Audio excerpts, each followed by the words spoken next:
La consommation d'alcool avant était pour les jeunes un phénomène qui était assez marginal. Il devient présent. Il devient présent de deux manières. D'abord parce que c'est devenu la première consommation de drogue associée à d'autres drogues, notamment le cannabis, les substances psychoactives telles MDMA, les psychostimulants, qui ont toujours été investis par les jeunes. Et l'alcool était une consommation qui était épisodique. Elle devient régulière, et avec des alcools qui jusqu'à présent étaient plutôt investis par les personnes adultes, notamment le vin, les alcools forts, alors qu'avant c'était plutôt de la bière. C'est-à-dire qu'ils sont de plus en plus jeunes lors de leur premier contact avec l'alcool. On voit actuellement des premiers contacts à 12-13 ans et des ivresses.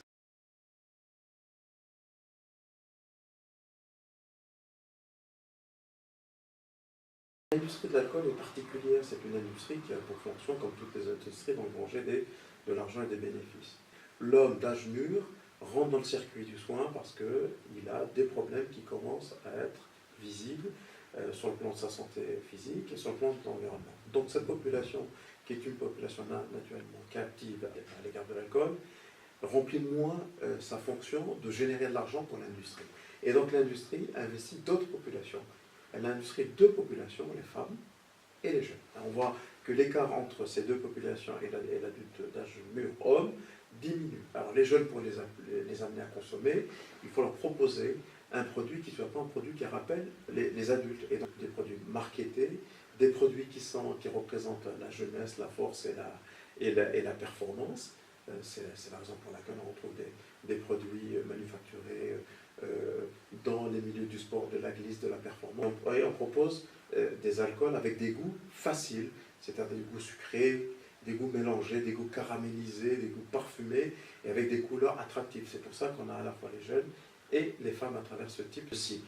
Autre élément, indirectement, mais pas de manière assumée, l'industrie de l'alcool dit, bon écoutez, puisque nous sommes responsables, nous allons les amener à éduquer le goût.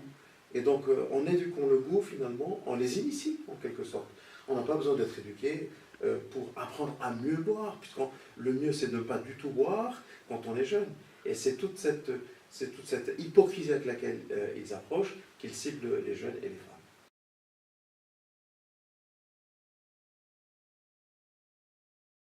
Et comme c'est une industrie qui n'existe de manière performante que par l'argent qu'elle génère, c'est clairement mettre des taxes lorsque les populations sont ciblées, ces populations vulnérables, ça c'est extrêmement important, mettre de l'argent dans des campagnes de prévention ciblées, réelles, qui pour autant n'est pas là pour détruire la filière viticole.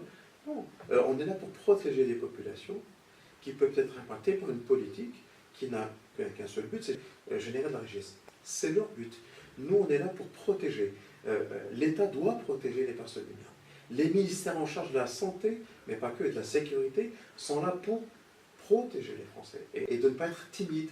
Si je prends un exemple, le cryptogramme des femmes enceintes est pratiquement invisible dans les bouteilles. Il faudrait qu'il soit plus gros. Augmenter les taxes dans tous les alcools, c'est que les whisky et les spiritueux sont taxés bien plus que le vin. Ce sont des éléments de cette nature qui, peut-être au départ, peuvent montrer qu'on est là pour protéger les personnes vulnérables.